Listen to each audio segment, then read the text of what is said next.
하이닉스가 아직까지 독주인데 근데 네. 계속 독주는 안 될 것 같아요. 네. 왜냐면 뭐 이게 독주라는 게 이제 지금은 거의 100%인데 점점 어쩔 수 없어요. 떨어질 네. 수밖에 없어요. 그렇겠죠. 이미 좀 마이크론도 좀 들어오기 시작했어요. 네. 엔비디아 쪽에. 네. 그렇기 때문에 그리고 삼성전자도 결국 엔비디아에 들어올 확률이 지금 높아진 상태니까 독주는 끝나가는 거죠. 네. 내년 1분기가 좀 가장 안 좋을 것 같고 다만 2분기부터 이제 저점 찍고 돌아가는 그런 모습이고 반도체 전망은 내년 하반기가 좀 괜찮지 않을까 이렇게 생각을 하고 있습니다. 네. 그럼 내년 상반기 코스피 지수는 어떻게 좀 보십니까? 그러니까 저는 1분기까지는 좀 답답할 것 같아요. 아까 네. 말씀드린 대로 왜냐하면 내년 1, 2, 3월까지는 뭘 봐야 되냐면 또 실적 발표 계속해요. 네. 네. 그렇죠. 하니까 삼성전자도 1월 말경에 아마 발표하고 하이닉스도 보통 1월 말에 네. 확정 실적이 나오고 그리고 보통 이제 사업 보고서를 내야 되니까 많은 기업들이 2월 아니면 또 3월까지 내요. 네. 이게 좀 늘어져요, 약간 기간이. 그래서 이제 4분기 실적을 이제 확인하고 나서 보통 이제 올해 내년에 대한 전망들이 나오잖아요. 그러면 보통 1분기 정도면 25년도 이제 어떤 식으로 전망을 하고 있고 어떨지에 대한 이제 그 기업들의 이제 얘기들이 나올 거거든요. 그래서 그걸 보고 나면 그게 1분기가 이제 지나겠죠. 네. 네. 그리고 4월 달에 그 이제 4월이 지나고 나서 보통 5월에 네. 우리가 이제 그 주요 기업들의 실적 발표가 네. 있는데 네. 삼성전자는 어쨌든 언제 발표하냐면 1분기 실적을 4월 초에 하죠. 네. 보통 초에 하고 네. 뭐 마이크론은 그보다 먼저 하니까 3월경에 그러니까 마이크론은 제가 알기로는 3월 말경에 할 거예요 아마. 삼성보다 좀 빨리 해요. 근데 항상 먼저 얘기를 해주죠. 네. 이번에 좀 쇼크가 나왔지만 제가 이 말씀을 왜 드리냐면은 3월 그때쯤이 왜 중요하냐면 마이크론이 어떻게 얘기하느냐에 따라서 우린 반도체가 올라야 무조건 가는 네. 거기 때문에 근데 내년 보통 마이크론도 이번에 얘기한 게 뭐냐면 내년 2분기하고 3분기에는 조금 돌릴 것 같다 이 얘기를 하긴 했어요. 근데 네. 이번에 빠졌던 게 생각보다 더 내년 1분기가 더 안 좋다 이렇게 얘기를 해서 한번 더 빠진 거거든요. 네. 근데 내년 2분기 저점 찍고 3분기에 뭐 윈도우 교체라든가 이런 것 때문에 네. 전통 반도체 돌아올 것 같다. 네. 그러면 그때 3월에 실적 발표할 때는 좀 더 그림이 명확하겠죠. 지금 아직 많이 남았잖아요. 네. 그럼 그때 확신을 주는 멘트들이 나오면 삼성전자도 당연히 거기에 화답해서 올라갈 수가 있고 그래서 저는 일단 1, 2, 3월까지는 좀 고생할 수는 있다. 고생이라는 게 뭐 더 빠지는 게 아니라 여기서 이제 조금 답답하게 네. 뭐 좀 오르면 2,600도 갈 수는 있어요. 네. 2,500이 중심이고 2,400과 600에서 좀 한두 달 좀 지지부진하다가 삼성이나 반도체 같은 경우에 이런 이제 그 확실히 이제 올해 하반기엔 좋아질 것 같은데 이게 공감대가 형성되면 이제 위가 뚫리는 거예요. 네. 그래서 저는 내년 1분기까지는 좀 박스권 그리고 2분기 이후부터는 그 삼성이나 마이크론 네. 전망에 따라서 네. 그때 좀 분기점에 그게 네. 2분기부터 갈 수도 있고 근데 이게 만약에 생각보다 좀 약하면 더 늘어져요. 하반기에 좋아지긴 할 텐데 네. 그러면은 2분기도 좀 답답할 수 있고 네. 근데 대신에 그러면 하반기로 넘어가겠죠. 네. 그래서 일단 기본적인 저의 생각은 상저하고인데 네. 1분기가 좀 가장 좀 저점이 되지 네. 않겠냐 이렇게 생각을 하고 있습니다. 네. 말씀하신 대로 또 반도체 얘기를 또 해야 되는데요. 지금 어쨌든 미국 마이크론이 시장 기대를 좀 크게 밑도는 내년 실적 전망을 내놓으면서 이제 업계 전반의 위기감이 좀 고조됐는데요.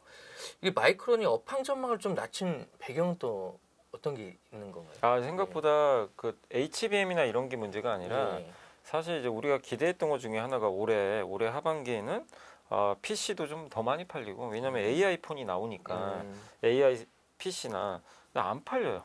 생각보다 AI 기능을 탑재해도 안 삽니다. 사람들이. 여기 들어가는 반도체 재고가 생각보다 많이 쌓인 거예요. 근데 업체들이 그럼 이 반도체 미리 사놨거든요. 상반기에. 이거 팔릴 줄 알고 미리 삼성이나 마이크론에서 주문받아서 이게 가져놓고 있었는데 안 나가요. 물건들이. 어떻게 돼요? 재고 쌓이죠. 재고 정리해야 돼요. 근데 그 재고 조정을 좀 예상보다 더 심하게 할 것 같다. 그러면 어떻게 재고 조정할 때 보통 가격이 떨어뜨리거든요. 그렇죠. 그러다 보니까 이제 업황 전망을 생각보다 지금 당장은 이거 우리 생각보다 더 안 좋다. 이렇게 좀 낮췄고 이게 내년 1분기까지 좀 더 이어진다. 이렇게 했고 2분기부터 터닝한다고 얘기를 했어요. 근데 이제 사람들은 이 상황에서 내년 2분기라고 터닝할 수 있을까? 안 믿어요.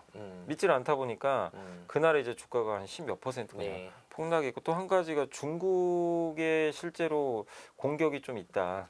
그렇게 마이크론도 언급을 했더라고요. 이제 중국 시장의 점유율이 뭐 삼성도 타격을 일단 받았잖아요. 그러니까 중국의 추격. 이 두 가지 요인들이 일단 이제 마이크론을 비롯한 반도체 전반적으로 조금 그때 실적 발표 이후로 악재로 작용했다 이렇게 보고 있습니다.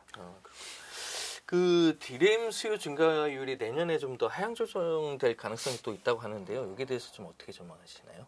일단 지금 계속 낮추고 있어요. 네. 추정치를 아마 더 떨어질 수도 계속? 있어요. 네. 예. 근데 이거는 이제 이미 반영은 미리미리 네. 하고 있는데 결국 수요 증가율이라는 거는 결국 이제 예상보다 이렇게 떨어지고는 있지만 그럼 언제쯤에 이게 터닝할 거냐, 이게 바닥 찍고 네. 이게 중요한데 그래도 이 하향 조정이 마무리되는 건 내년 1분기가 좀 마무리가 되지 않겠냐 이렇게 좀 보고 있고 그래서 내년 2분기부터 하향 조정이 이제 이렇게 돌리는 이제 상향 조정 쪽으로 좀 바뀌게 된다면 주가 지수는 그때부터 좀 본격적으로 오를 가능성이 좀 높지 않나 이렇게 보고 있고요. 특히 HBM이 어쨌든 지금 기대 이상으로 너무 좋은 건 맞는데 이것만 가지고는 좀 역부족이잖아요. 그래서 전통 반도체 수요가 이제 도대체 언제 늘 거냐? 이거는 결국엔 두 가지 같아요. 뭐냐면 이제 첫 번째가 결국엔 내년 하반기에 나올 그 이제 AI PC나 윈도우 교체 수요. PC 바꿔야 되거든요. 네. 내년 하반기엔. 그리고 애플 아이폰도 내년 모델 좀 기대하는 부분들이 있고 올해보다는 좀 더 사양이 업그레이드 되겠죠. 네. 근데 그런 것들을 내년 하반기에 이제 본격적으로 출시하는데 그러면 이런 스마트폰이나 PC 만드는 업체들이 미리 또 재고를 좀 쌓아줘야 되거든요. 그러니까 일단 지금 재고를 떨어뜨리는데 그렇죠. 예. 그 행동들이 만약에 내년 한 2분기에 나오면 하반기를 좋게 본다는 얘기잖아요. 그렇죠. 예. 그러면 그때 역시 하반기를 긍정적으로 보면서 반도체 가격도 오르기 시작하겠죠. 또 한 가지가 내년 3월에 중국 전인대에서 내수 부양한다고 했으니까 네네. 그럼 중국도 이런 가전제품이나 이런 IT 기업들이 중국 내수 경기 부양에 대비해서 반도체를 또 미리 좀 확보할 수도 있어요. 그렇죠. 어느 정도. 근데 그 반도체라는 게 물론 중국에 들어가는 저가 물량은 CXMT가 하겠지만 기본적으로 스마트폰이나 이 AI에 들어가는 이런 탑재되는 이런 그 반도체 같은 경우는 CXMT가 만들기가 어렵거든요. 그럼 네. 삼성이나 하이닉스 이런 걸 쓰게 되겠죠. 그래서 중국 경기도 좀 변수거든요. 네. 그래서 기대 이상의 중국 정책이 또 나와준다면 반도체는 어쨌든 저는 하향 조정은 내년 1분기까지는 되겠지만 2분기부터는 좀 약간 방향이 좀 바뀌지 않을까 네, 그렇게 네. 예상은 하고 있습니다. 네, 그렇군요. 지금 이제 스마트폰 출하량 증가도 역시 어려워질 것이라고 좀 봐야 되는 건가요? 네 맞습니다. 네, 스마트폰도 생각보다 지금 안 팔려요. 중국에서. 네. 이게 어쨌든 올해 상반기에 좀 팔렸다가 하반기에 급격하게 이게 식어버리더라고요. 네. 근데 애플 아이폰도 네. 예상보다 좀 안 그렇죠. 팔리다 보니까 그만큼 중국 내수가 안 좋은 거죠 사실은. 그리고 화웨이에 대한 기대감이 있었는데 그것도 상반기에 좀 있었다가 하반기엔 또 약간 사그라들고 있고 네. 그 신모델들도 최근에 안 나오다 보니까 또 워낙 또 4분기는 전통적으로 새로운 모델도 안 나오는 시기라 좀 비수기거든요. 그래서 지금은 이제 스마트폰의 재고가 좀 늘고 있는 시기인데 다만 또 내년 1분기를 지나면 또 스마트폰 새로운 것들이 나올 거고 또 애플도 지금 어쨌든 그 내년에는 또 업그레이드된 모델들을 내놓을 가능성이 좀 높은 상태이기 때문에 결국 중국 스마트폰 시장도 내년 한 2분기 이후로는 조금 개선되지 않겠냐 네. 이렇게 좀 보고 있고 네. 일단 그리고 중국이 아까 말씀드린 대로 이런 스마트폰이 또 잘 팔리려면 정부가 지원하는 부분도 분명히 있어야 되거든요. 근데 내년 3월에 계속 반복돼서 말씀드리지만 전인대가 열리게 되고 내수부양책을 근데 내수부양 규모는 잘 모르겠어요. 뭐 시장 기대를 충족시킬지 모르지만 네. 뭐 소비 쿠폰 같은 거 줄 수도 있고요. 그렇죠. 뭐 현금을 지급할지 네. 모르지만 네. 그런 것들이 된다면 예상보다 이런 제품들이 또 많이 팔리겠죠. 그래서 일단 스마트폰 출하량이 증가도 어려워진다 이런 것보다도 일단 내년 2분기 이후의 흐름을 한번 좀 우리가 기대를 해보면 어떨까 이렇게 보고 있습니다. 네. 그 HBM 시장에서는 하이닉스 독주가 좀 계속 좀 이어질 수 있을까요? 하이닉스가 아직까지 독주인데 근데 네. 계속 독주는 안 될 것 같아요. 네. 왜냐하면 뭐 이게 독주라는 게 이제 지금은 거의 100%인데 점점 어쩔 수 없어요. 떨어질 네. 수밖에 없어요. 그렇겠죠. 이미 좀 마이크론도 좀 들어오기 시작했어요. 엔비디아 쪽에. 네. 그렇기 때문에 그리고 삼성전자도 결국 엔비디아에 들어올 확률이 지금 높아진 상태니까 독주는 끝나가는 거죠. 네. 근데 절대 점유율은 하이닉스가 여전히 높겠죠. 네네네. 예, 그 위치는 계속 차지할 것 같은데 다만 이제 변수가 생겼던 게 뭐냐면 그 이번에 그 브로드컴이죠. 브로드컴이 맞춤형 이제 AI 칩을 애플이나 뭐 아니면 구글이나 뭐 아마존 같은 데서 이제 발주를 받아가지고 만들어 주는 것 같은데 거기에도 역시 HBM이 들어가야 되거든요. 네. 내년 하반기에 나오는 제품은 HBM4를 탑재할 것 같아요. 음. 지금 이제 엔비디아에 들어가는 게 HBM3E니까 네. 요 다음 단계 버전인데 요거를 이제 아마 채택을 하려고 하는 것 같은데 거기에 삼성과 하이닉스 걸 쓰겠다. 네. 그러면 하이닉스는 지금 엔비디아에 다 납품을 해야 되거든요. 네. 그러면 일부 물량을 빼야 돼요. 엔비디아 네. 주려면. 네. 그러니까 많이 납품하기는 좀 어렵다는 네. 얘기도 좀 있긴 네. 있더라고요. 그러면 브로드컴에는 아마 삼성이 더 많이 들어가는 네. 거 아니냐. 네. 삼성은 왜냐면 엔비디아에 많이 못 넣기 네. 때문에. 그러니까 아마 영업을 하겠죠. 그런 식으로. 그러면 하이닉스의 이제 독주 구조가 맞춤형 칩으로 바뀌게 되면서 하이닉스 혼자만의 그림이 아니라 다 이제 골고루 나눠 가지게 되는 그런 그림으로 가게 되니까 그래서 이렇게 브로드컴이 뛰어들게 된 거 이런 부분 또 지금 구글도 자기가 직접 만들기도 하고 테슬라도 사실 자체 칩 그렇죠. 이미 개발을 했죠 예전에. 네. 이제 그런 시장들이 더 커지겠죠 앞으로는.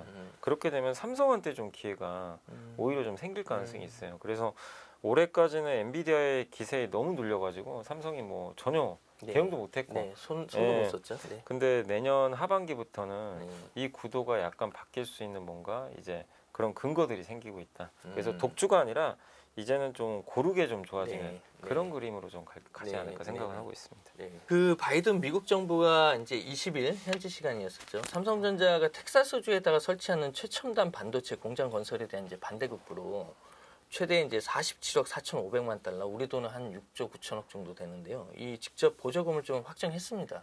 그런데 그 보조금의 그 규모가 4월에 약정했었던 것보다 한 26% 정도 줄었다는데요. 그 이유는 왜 그런 건가요? 야, 이게 이유가 뭐 미국이 삼성을 싫어해서 그런 건 아니고 대부분의 기업들이 비슷하게 받았는데 삼성은 네. 뭐냐면 이번에 이제 미국의 공장을 2030년까지 짓는데 네. 금액을 좀 줄였어요. 네. 왜냐하면 이제 파운드리가 좀 안 좋다 보니까 그래서 일부 이제 연구 시설이나 이런 것들을 줄여서 금액을 한 16% 정도 줄인 것 같더라고요. 그럼 당연히 그걸 줄였기 때문에 미국 입장에서는 줄인 만큼 또 보조금 줄일 수밖에 없죠. 똑같이 줄 수는 사실 네네. 없잖아요. 네네. 그래서 이 기존에 예상했던 금액보다 줄어들었기 때문에 보조금이 줄었다. 근데 삼성이 받는 비율이 있죠. 투자금 대비해서 그럼 얼마 받냐? 이 비율은 삼성전자가 제일 높습니다. 삼성전자가 아마 12.8% 정도 받아요. 투자금에서 보조금 받는 비율이. 네. TSMC가 한 10% 정도 되고 마이크론이 한 자릿수밖에 안 돼요. 약간 이건 또 왜 다른지는 저도 모르겠는데 삼성이 투자금 대비해서는 또 제일 많이 받아요. 그러네요. 비율로는. 그렇기 때문에 삼성한테만 뭐 이렇게 불이익이 갔다. 그렇게 보실 필요는 없고 삼성이 선택을 한 거죠. 네. 지금 이렇게 뭐 파운드리 좀 업황이 안 좋고 한데 무리하게 이렇게 기존의 전략대로 하는 것보다는 그리고 원래 4나노, 2나노 이렇게 하는 것 같은데 2나노에 집중하려고 하는 것 같아요. 파운드 2나노에서 한번 승부 봐보자. 네네. 어차피 2나노를 잡아야 또 TSMC랑 한번 해볼 수가 있다 보니까 그래서 아마 2나노 쪽에 좀 집중하면서 일부 이제 좀 투자금을 좀 줄이는 방향으로 가서 보조금이 좀 줄었다. 그래서 그건 크게 문제될 건 아니다. 이렇게 보고 있습니다. 아, 그렇군요. 근데 앞서서 또 SK 하이닉스가 인디애나주의 그 고대역폭 메모리 후공정에 대한 지원금 4억 5,800만 달러 네. 이걸 좀 확보했거든요. 근데 국내 반도체 기업들의 이제 미국 투자에 대한 불확실성 이게 좀 상당 부분 이렇게 좀 해소된 겁니까? 어느 정도는 해소는 됐죠. 왜냐하면 지급하냐 마냐 막 그랬잖아요. 근데 이제 많은 기업들이 다 확정을 해버렸기 때문에 이건 약속을 한 거니까 네네. 이제 국가 대 국가끼리 그래서 보조금을 받는다고 이제 우리는 좀 확신을 할 수 있는데 다만 이제 문제가 이런 게 이제 확정이 됐기 때문에 여기에 반도체 소부장 기업들이 같이 가서 그렇죠. 당연히 투자를 네. 할 텐데 문제는 그거예요.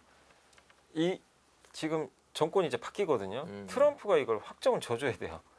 트럼프 행정부 기관에 돈을 줄 거거든요. 근데 트럼프는 이게 좀 회의적이죠. 네, 트럼프는 반도체 보조금 주면 안 된다. 그게 가장 안 좋은 짓이다. 막 네. 이렇게 얘기를 했고 네. 그러면 이제 이런 식으로 공격을 하잖아요. 그럼 미국이 반도체 공장 안 지으면 어떻게 해? 네. 관세 때리면 돼. 그렇게 이제 얘기를 해버리니까 관세 때리면 와서 지을 거 아니냐. 근데 관세 그렇게 하면 거기다 짓겠습니까? 너무 단순한 생각 같긴 한데 네. 근데 이게 관세로 협박을 하는 거죠. 실제로. 관세 부과할 가능성은 좀 높지 않다고 보는 게 반도체는요. 그 비메모리 쪽이죠. 메모리 말고 비메모리 이런 파운드리 쪽은요. 거의 지금 미국에서 생산하는 비중이 거의 없대요. 대만과 거의 한국이에요. 예. 근데 여기다가 이건 대체제가 없는 얘기예요. 없다는 얘기예요. 여기다가 그냥 관세 때린다? 그럼 미국만 피해봐요. 미국 소비자들만 피해봐요. 일종의 자해 아닌가요? 네. 그럼 삼성하고 마이크론이나 아니면 하이닉스나 거기 TSMC가 관세 그래 가격 올리자. 그리고 환율까지 올라서 대체제가 없으니까. 어쨌든 또 상쇄시켜요. 네, 네. 별로 피해볼 게 없어요. 네. 근데 만약에 미국에 대체제가 있으면 그렇죠. 우리 삼성이나 TSMC도 힘주기가 좀 어렵죠. 그렇죠. 아예 좀 말 들을 수도 있는데 네네. 이건 대체 불가능해요. 미국이 그렇군요. 할 수가 없는 산업이에요. 네. 그렇기 때문에 관세를 협박하는 건 솔직히 쉽지 않습니다. 네. 그래서 저는 개인적으로 생각했던 게 결국 보조금 줄 수밖에 없지 않나. 그리고 이미 약속을 한 건데 그렇죠. 그 정부가 정권이 바뀌었다고 네. 뒤집는 것도 뒤집으면 좀, 누가 미국에 이거 투자를 그렇죠. 하겠어요. 국가에 당연히 대한 신뢰 신뢰 문제죠. 문제이기 예. 때문에 그래서 어쨌든 보조금을 어쨌든 이거는 기존 정부에서 이미 지급을 확정했기 때문에 저는 아마 다 지급하지 않을까 네. 이렇게 생각하고 있고 네. 근데 그거에 대한 명확한 얘기를 트럼프가 해줘야 돼요. 네네. 그게 돼야 국내 기업들이 같이 가서 이거 투자를 해주는 거지. 그게 안 되면 좀 그래서 일단 취임하고 한두 달 정도는 조금 일단 상황은 좀 지켜는 봐야 될 것 같습니다. 네, 내년 그러면은 반도체 수요 전망을 좀 상반기, 하반기 이렇게 나눠가지고 좀 어떻게 보십니까? 일단 이제 뭐 아까도 말씀드렸지만 네. 상반기는 일단은 기본적으로 1분기가 좀 가장 네, 안 좋을 관건이고. 가능성이 네. 좀 높고요. 그리고 이제 2분기부터는 아까 말씀드린 대로 중국이 전인대에서 소비 부양하면서 뭔가 소비 심리도 좀 살아날 것 같고 그리고 이 트럼프에 대한 정책도 이제 1월 20일 날 취임하니까 1분기에 네. 명확하게 나와요. 네. 윤곽들이. 네. 그럼 기업들이 또 대응할 수도 있고 그다음에 이런 가전제품이나 이런 뭐 스마트폰 만드는 회사들도 뭔가 정책을 보고 이렇게 스마트폰 좀 재고 더 해야 되겠다. 뭐 이렇게 이제 사업 계획을 또 다시 짤 수가 있잖아요. 그렇기 때문에 내년 1분기가 좀 가장 안 좋을 것 같고 다만 2분기부터 이제 저점 찍고 돌아가는 그런 모습이고 확실히 하반기는 대부분 좋을 거라고 전망들을 하고 있더라고요. 네. 왜냐하면 이제 하반기에는 여러 이유들이 있는 게 이제 아까 말씀드린 대로 PC 교체도 해야 되고 AI 스마트폰 그리고 기본적으로 탑재량이 증가하는 데다가 또 한 가지가 HBM4가 아마 나올 네. 거예요. 네. 그러니까 새로운 이제 AI 칩들이 또 나오기 시작하고 또 우리가 원하는 맞춤형 칩 시대가 그때 훨씬 더 많이 열리겠죠. 네. 그리고 자율주행도 한번 기대해 볼 만하죠. 26년에 이제 로보택시 나온다고 하니까 그러면 거기에도 어쨌든 메모리 반도체가 들어가야 되거든요. 그렇죠. 네. 그러니까 이제 자동차가 진짜 이제 PC가 되는 거죠. 차원이 다른 거죠. 맞습니다. 지금 자동차에는 네. 아직 PC 기능이 그렇게 많지 그렇죠. 않지만 이제 진짜 로보택시가 되면 이제 하나의 PC죠 사실. 그렇죠. 네. 그럼 거기에는 당연히 D램도 많이 탑재가 돼야 되기 때문에 그런 걸 보면 내년 하반기엔 그런 기대감들이 또 붙을 수 있어서 반도체 업황은 내년 하반기로 보시되 그럼 이렇게 보면 주가는 당연히 내년 2분기부터 튈 가능성이 좀 높지 않나. 미리 반영을 하기 때문에 하반기에 좋으니까 하반기에 투자해야지 이러면 또 안 되는 거고요. 주가는 항상 미리 좀 선행성이 있다. 그러니까 근데 중요한 거는 내년 하반기에 좋아질 거라는 공감대가 형성이 돼야 돼요. 왜냐면 누가 좋을지 알 수는 없잖아요. 그렇죠. 가봐야 되는 건데 네. 그 공감대가 형성이 되면 이제 주가 오르고 근데 하반기에 진짜 좋아지면 이제 주가 유지되는 거고 하반기도 생각보다 안 좋으면 또 급락하는 거죠. 이게 이제 사이클이거든요. 네. 그래서 일단 반도체 전망은 내년 하반기가 좀 괜찮지 않을까 이렇게 생각을 하고 있습니다. 네. 이사님 올 한 해도 굉장히 수고 많으셨고요. 네, 새해 또 다시 뵙겠습니다. 네. 뵐 때까지는 별일 없었으면 좋겠네요. 네, 알겠습니다. 네, 수고 많으셨습니다. 감사합니다. 네.